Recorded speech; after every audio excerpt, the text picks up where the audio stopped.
Hi, I'd like to take this moment to introduce the art of Chinese dough. And I'm going to start with 2 cups of flour. Again, before I move on to the next step, I'd like to explain to you there are 2 types of dough. First one is cold dough. Cold water dough basically used for boiling dumpling and pastikkers, which on the other word we call pan-fried dumplings in the East Coast. And the next one we're going to do is hot water dough, boiling water dough. Boiling water dough basically used for steamed dumplings, also you can use for pastikkers as well. So today what I'm going to introduce to you is the hot water dough. Let me start with this flour, and I come over here, I'm going to put 1 ladle of boiling water, then I start to mix them together, and evidently because the hot water and the flour together, it will be lumpy, and that's what we want. I probably have to add more hot waters, and evidently I need more hot waters. All right, I put another ladle,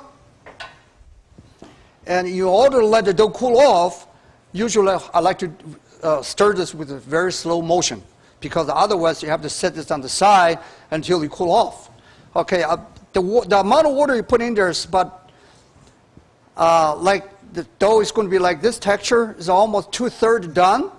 And then the rest of them, you actually use cold water, okay?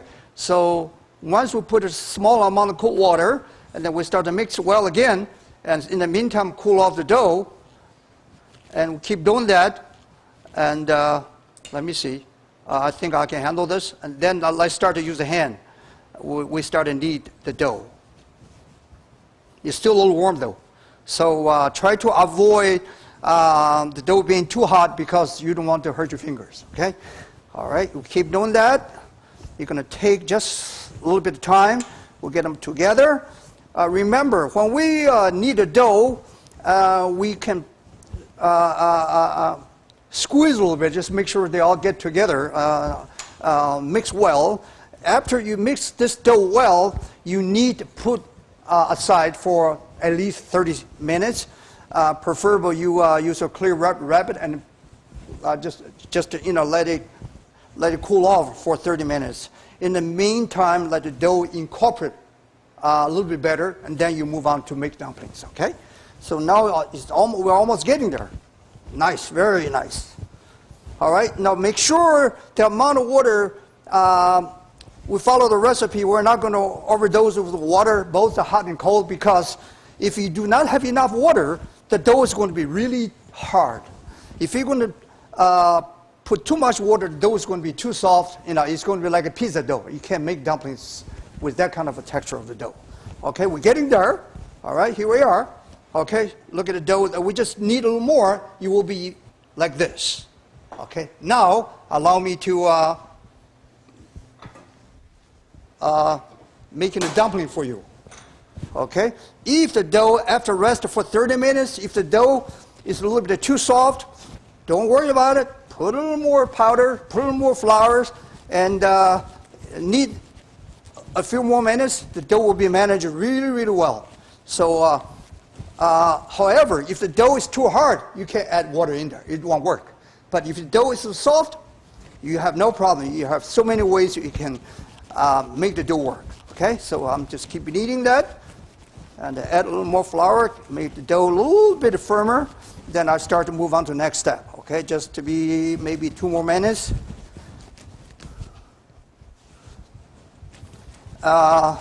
Dumpling art is a traditional Chinese food.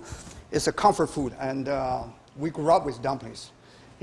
Dumpling right now is not only used for high-end banquets, but also it's home food, it's comfort food. Okay, therefore the dumpling is not only popular in China, it's very well recognized worldwide. Anywhere you go, Europe, the other side of Asia, and USA, Canada. So right now the dough is quite nice. What I'm going to do is I'm going to take a small piece of the dough off, then I'll start to move on to making dumplings. Okay. Before I make dumplings, I want to show you how is the dumpling pancake should be. Okay, you roll them like this, Traditional in China, the dumpling is very small. It's bite size actually. However, over here, some of the restaurants, they really make the large size. But I would recommend you to do the bite size because that's a very, very good appetizer before the dinner starts. Okay? Right now, what I'm going to do is I'm going to make the small pieces dumpling for pancake. I'm going to make 6 or 7. And then now I need a little more flour. I try to cover all the small pieces of dough with flour. And now this is a very important process. You got to push the dough. You make a shape like this. All right? And then you move on. More, and more. Okay, at this point, if you do production, you can make 20, 30, but don't make 100. That's too much. It will dry it out. So after you make them, you actually cover it, and then you move on to the next steps that we're going to make dumplings. After prepare the dough, and I'd like to introduce the ingredients of the dumpling filler. You can actually use many kind of ingredients from fish, shrimp, chicken, beef, or pork. But traditionally in China, you do use ground pork. Okay, here we are. The ingredients are, this is the ground pork, and this is the Napa cabbage, and ginger, green onion, soy sauce, a little sherry wine, and salt to taste, cornstarch, and water, and chicken stock. Now, the reason why I leave the sesame oil at the last, because sesame oil play a very, very important role in the dumpling. You know, when you go to a good restaurant, you taste a dumpling. When the first bite of the dumpling, it tastes so juicy. That's the magic of the chicken stock and sesame oil work together. Okay, so allow me to put this all in the mixing bowl, and I'll do a demo on the mixing for you. Here we are, the pork, the cabbage. Remember, the cabbage, you fine chop them, but you don't really chop them too fine, because otherwise it becomes a paste. That's no good. For onion, green onion, for this amount of pork, I probably use them all. Okay, ginger, I do not want to use them all because I don't want the dumpling to taste too gingery. You know, the ginger is a good agent to marry all the ingredients together. If you taste ginger, the dumpling is no good. Okay, and the soy sauce, basically I use the soy sauce because I want to use the soy sauce for color, and I actually use the salt for the flavor. Allow me to put this sherry in there. And then I would use the water and the stock. Now, stock, you all depend upon the condition of the ground meat. Sometimes you got to put more, sometimes you got to put less. I'm going to work with the condition now to recommend you how much I need for this particular recipe. Okay? And now I want to put sesame oil. Now, usually you need to put more sesame oil than the average amount usually for Chinese cooking, and therefore you can taste better. Now we're going to use a little bit of cornstarch. The reason why you want to use a little cornstarch is a bonding agent, okay? So now you can mix them well.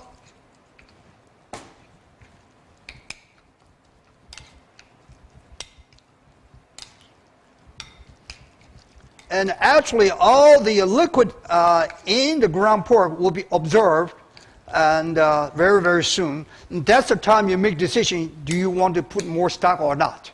And you don't want the meat over liquefied, but in the meantime, you want the meat pretty loose, because that's how the juice coming from eventually when you do the pan fry.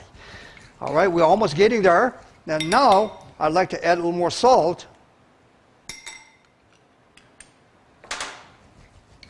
Okay, I think the flavor is pretty good now. Very good aroma, in fact. They're very nice, okay? Now, remember, at this point, I'd like to take a chance to put a little more in there because I want the meat, you know, actually, you look at this, I want the meat incorporate really well. You know, I'm not making meatballs. I'm making the filler for the dumplings. It's got to be really nice and well mixed and soft, okay? Now I start to speed up my motion, and somehow my chef taught me I got to move in the same direction. So I don't want to go back and forth, back and forth. Somehow you move on the same direction to mix the meat well, and the filler will taste better.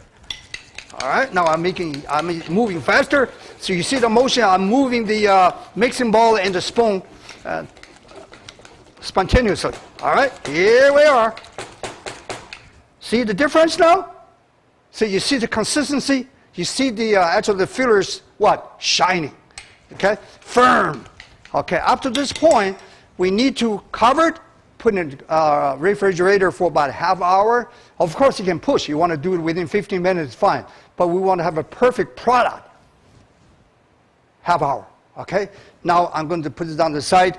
I do have one already made, and this is the pork. I made it really well. I tested the flavors great. Now I'm going to move on to making dumplings for you.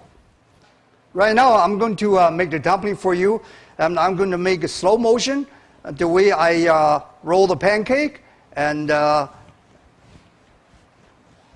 motion is like this. You actually, you left hand move the pancake, the right hand roll the pancake. The key point of making the pancake here is you make sure the edges are thinner, the center are thicker. That's what it should be, because otherwise the dumpling is not going to taste good. All right? Therefore, the solution is if you buy the dumpling pancake from the market, they're not thick in the middle, thinner on the side. They're flat. That's why it tastes not as good as the one we make here. So right now, I like to put a very reasonable amount of filler in the center of the pancake, and I will slowly fold this dumpling into a nice shape of a dumpling. So you watch me, I'm pinch 7 to 8 times. There are restaurants in China, they actually pinch 11 times, standard, every one of them 11 times. But I recommend at least you do 8 times, preferably every one of them 7 or 8. So you have a consistent of the dumplings. This is one ready to go. So I keep repeating a few more for you to review. If the pancake is too soft, you need to put a little extra dough.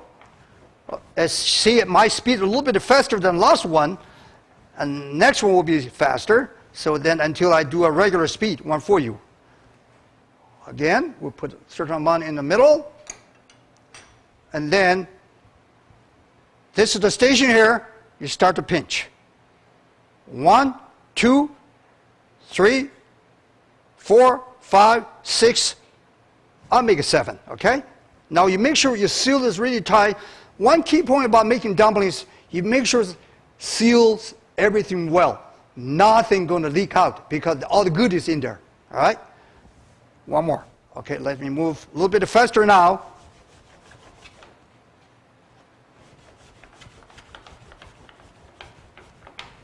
All right, so make sure the dumplings thick in the middle, thinner outside, also as wrong as you can, the shape-wise, okay? Now I'm going to put another one in there. Okay, we start to pinch. 1, 2, 3, 4, 5, 6, 7. So we'll make 7. Every one of them make it 7, right? And you look nice. All right, we move on to another one.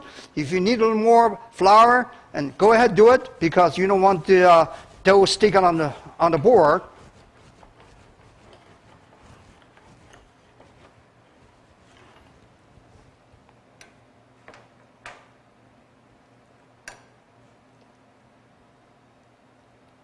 All right, ready to go. 1, 2, 3, 4, 5, 6, 7. All right, I'm going to make 2 more, and just for you to review. When you roll this rolling pin, you make sure you push a little bit, therefore, so you can speed up the process. All right, so you see that? See how thin it is? You can see through the light. But in the middle is what? Thick.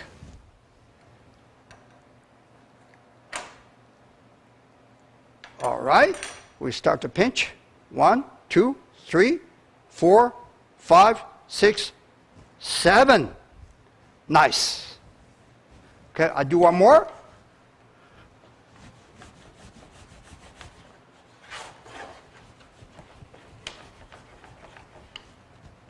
Ready? Okay, I must have finished the last part of the filler.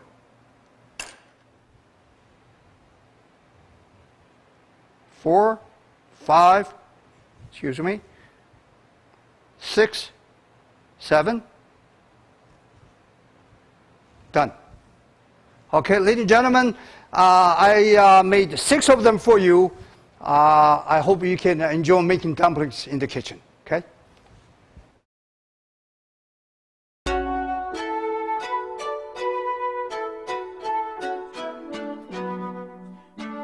Hi, I'd like to introduce the wonton making now. Traditionally in China, there are 2 types of wonton we make. First one we use for soup, then also we can use for deep fried wonton. And the deep fried wonton usually you serve as an hors d'oeuvre at the party. Of course, you do have the dipping sauce. And as far as the wonton soup, you got to use a very nice broth with a nice flavor. And then you can prepare a good wonton soup as the main course as well. All right, right now I'm going to use the same dough like the one I used for dumplings. I'm going to start to making small pieces before I can start to roll them. Again, you know, wonton skiing, nowadays nobody can do the handmade anymore because there's so much time involved. You can get the wonton skiing made, you know, from the factory. You can get them in the supermarket so easily. But again, a good taste traditional wonton, you really need to handmade, okay? So what I'm doing is that I'm trying to thin it down a little bit. And now I'm making, it depends the size I want to make. So I make this smaller or big, but I just make the average size, okay? I make 6 of them. Again, I got the powder, this with flour, and making the round shape pieces, same thing like the way we make the dumplings. So as you can tell from now, and as compared with what I did with the other ones, this is pretty much the fundamental basic skill. You know, once you know the basic skill, and the rest of it just develop, you know, from that on. So now I'm making the pancake or the wonton wrapper now. The wonton wrapper actually is same like the dumpling, but if possible, make it a little thinner, all right? Here we are. Same procedure.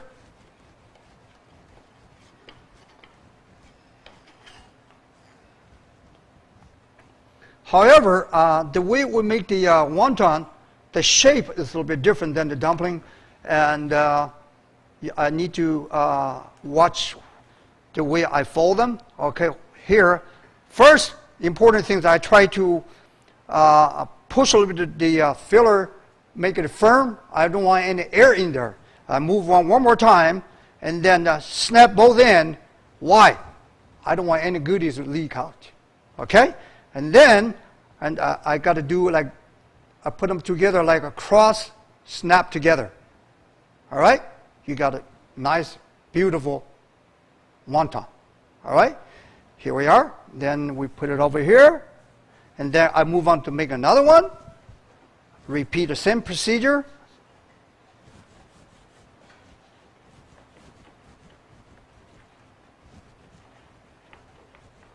Again, you know, wonton, you don't need to make the wrapper like the dumpling because flat one is fine.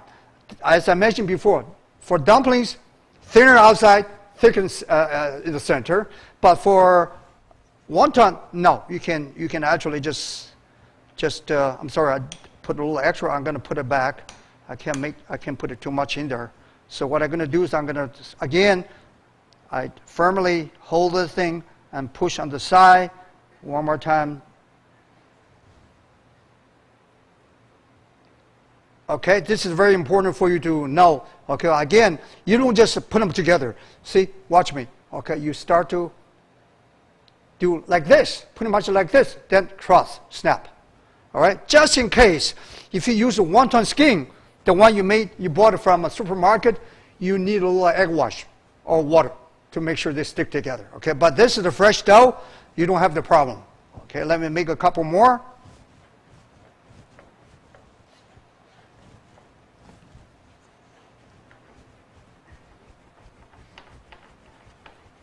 All right, that's good. Again, when you're making wonton, you do not put, the quantity-wise, you don't put as much of the meat as much as the dumpling, because wonton basically is a smaller size of the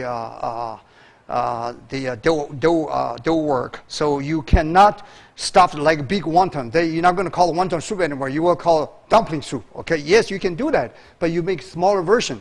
This is a typical wonton and a wonton soup. Okay, again, another one, really nice and pretty. So I'm going to make a couple more just for you to review. All right, you make sure you have plenty of flour so you won't have a problem when you roll it on the board. Here we are, ready. So I would suggest if you're a beginner, even though you follow the recipe, you start with a small amount, okay, until you really know what you're doing. And then you start to put a little more. Of course, I prefer my wonton meaty, have a lot of meat in there, you know, or a lot of vegetables, rather than just a piece of dough with a tiny bit of filler in there. And that's no good, okay? Here we are. Okay, I'm going to pinch a little more. All right, I have another one. You can, because this is a homemade dough, so you can stretch a little bit. You want to make it pretty, so stretch a little bit, okay? Like this. Look better, okay? So if you want to do that, that's fine, okay? All right, I'm going to make two more, and hopefully you can see the whole procedure clear. And very clearly to observe every single step. Here we are, we do the same thing again. You remember, we said it before. I want to make sure you squeeze all the air out. And then you pinch on the side. The reason why you do that, because you don't want to have anything, all the goodies leak out in the one time you boil it. Okay? So now, watch. Slowly, slowly, squeeze them and pinch. Therefore, you have a nice belly here, you know. In the meantime, like this one, I fold it too far. Then you can make adjustment. Okay, watch me. All right, see. If you use wonton wrapper from the supermarket, you're not able to do this. But homemade, yes, you have so many different ways to make this nice and present it in a better shape as well. All right? You might make it longer? Yes. You feel the texture of the dough, how much you can stretch. All right? Very nice. Here we are. I'm going to make one more. Again, you make sure you have plenty of flour, because otherwise you're going to have a problem rolling this thing. That's pretty good size. Okay? Traditionally, when we make wonton, it's bite-sized for hors d'oeuvres. Also for a soup, same way. You can put a few more in there, but you don't want to make one big one or three big ones. You do 6 or 7, okay? Here we are, and again, tight and squeeze. Put them together, snap. Okay, this one I got pretty good edge, so I don't have to do it anymore, okay? I think this is a good one here, okay? Thank you for watching.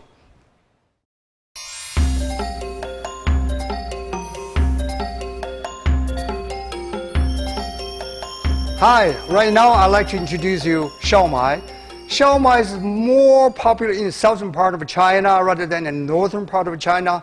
Of course, you know, Cantonese make dumplings. In Beijing, we make dumplings, but dumplings basically originate from northern part of China. And Xiaomai, I would say, even though Mandarin people making Xiaomai and the Cantonese people making Xiaomai, the famous Xiaomai is in Hong Kong, but we have to introduce the Cantonese method here because they are the one actually leading the industry. What I'm going to do now, again, the Xiaomai dough is pretty much the same like the other dough. Of course, there are so many different variations. You can use an egg dough, especially you get from the market. Xiaomai, you don't make the skin anymore. You actually buy them. It's coming with the 50 or 100s, okay? But again, I want to introduce the way we start from scratch. So you make the dough like what I did, and then we're going to cut a piece off. We'll put it on the side, and then again we start to flour the board, and we start to prepare. And however, I must mention this to you: shao mai, you don't boil them; you only steam them. You don't fry them. You don't steam. You don't fry them. You don't boil them. You only steam them. So there's only one version called steamed shao mai. Usually, you go to a restaurant, you don't even have to worry about give me the steamed shao mai because you will be steamed anyway. Okay. So right now, I'm going to make the pieces again. I'm going to make maybe 6, as usual. I powder the pieces, then flat them. This is the standard procedure. We call them basic skill on dough art, and you must know how to do this. As far as the size, you make decision, because you might make smaller one, you might make bigger one. It all depend what kind of occasion. You know, at home, my mother also always making the big ones because he doesn't have to make that much. And in fact, for our industry, yes, we want to make by size, and very nice made, and for the presentation. All right. Again, right now, let me make the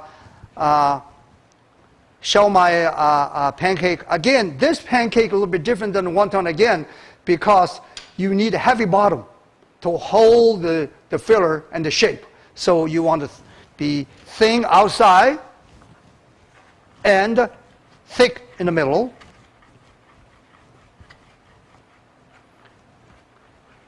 Okay, now here we are. I'm going to use the backside of the spoon. Use the pork again. Okay. Now this is the part you need to watch. Okay, I'm start to shape them together, and I start to squeeze them. In the meantime, I push at the top.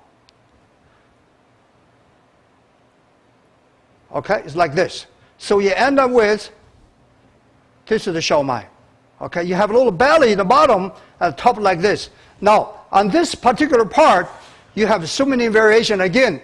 And the traditional in the restaurant, you put some peas, or you can put some put a piece of shrimp, and you can even put a little bit onion garnish or parsley, make it pretty. All right. So I'm going to repeat the same procedure again.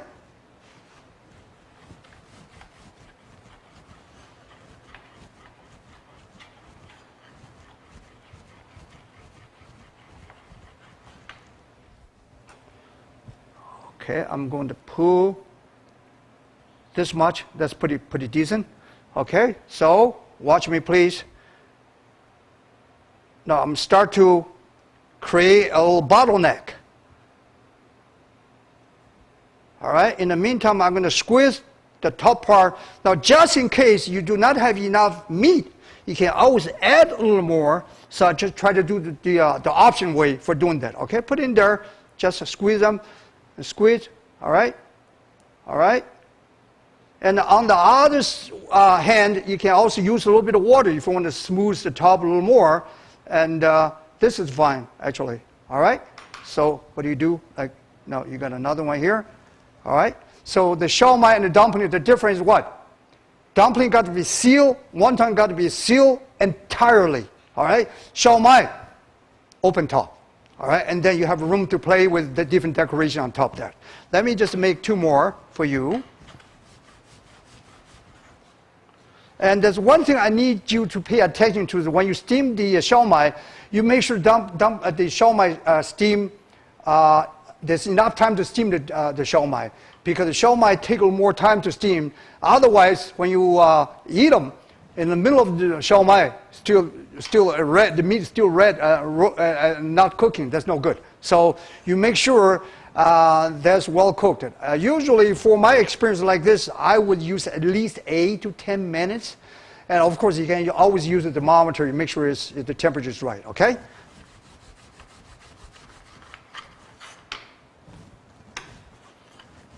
Here we are. I'm almost there.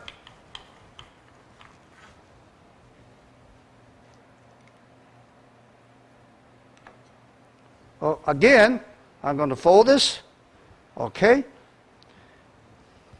and the squeeze, and then I add a little more meat, Squeeze a little more. Done. In fact, if you want to put a lot of meat at the beginning, I don't have to add later on top. But I just purposely want to show you there's a way you can do this. For the beginners, most of the time you got to do this. Here we are. Nice. Very nice. Like a little pocket there, okay? I'm just going to do one more for you.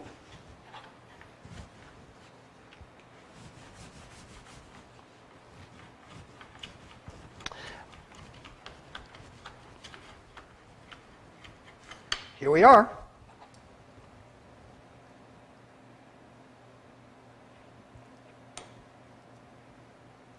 Okay, we're going to go through the same procedure.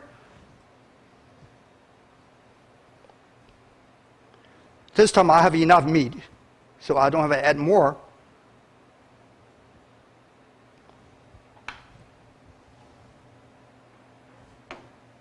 All right, and then, of course, you put in the steamer. Remember, you are not going to put in the steamer with cold water. You make sure the hot water is boiling. Then you put the bamboo steamer or the stainless steel with all the siomai. You put it in there. You cover really tight. Make sure there's no air leaking. Okay? Thank you for your watching.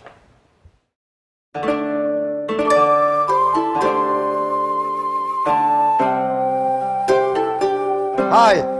This segment of the cooking, I'd like to introduce you the steaming method, especially in the area dumplings, siomai, buns, in the dough art area. And of course, traditionally in China, you use bamboo steamer. Of course, the bamboo steamer, you need to lining with, usually you need to lining with lettuce, a little cabbage leaves. Of course, in South China and the tropical weather, you can also use the banana leaves. The reason why bamboo steamer is no longer popular, very simple, because this thing, after you cook a number of times, and it's kind of difficult to sanitize it. So family cooking use this, but even family cooking today, this is not longer a popular steamer. So what we do is, we start to using this one. This is an aluminum made steamer, and quick, easy to clean as well.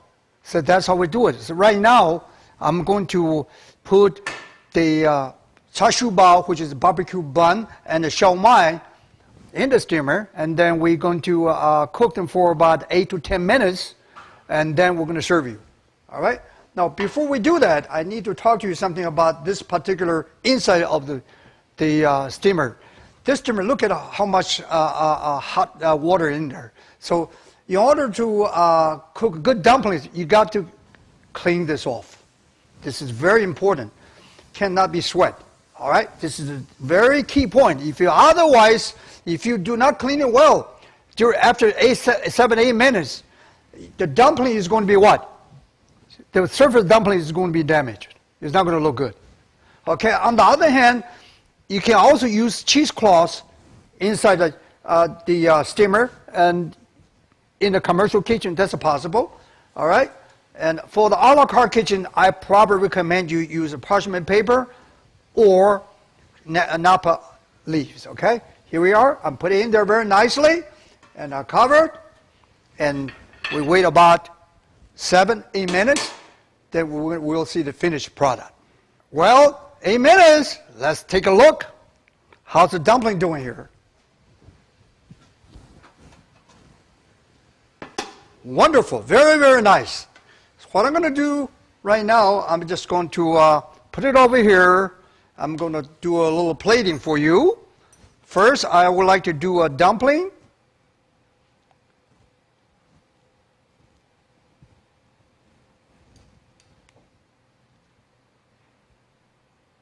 Beautiful. Here we are.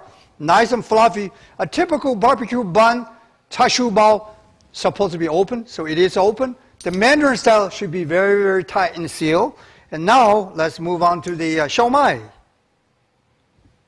Ah, juicy. You see the juice all come out. Ladies and gentlemen, here we are.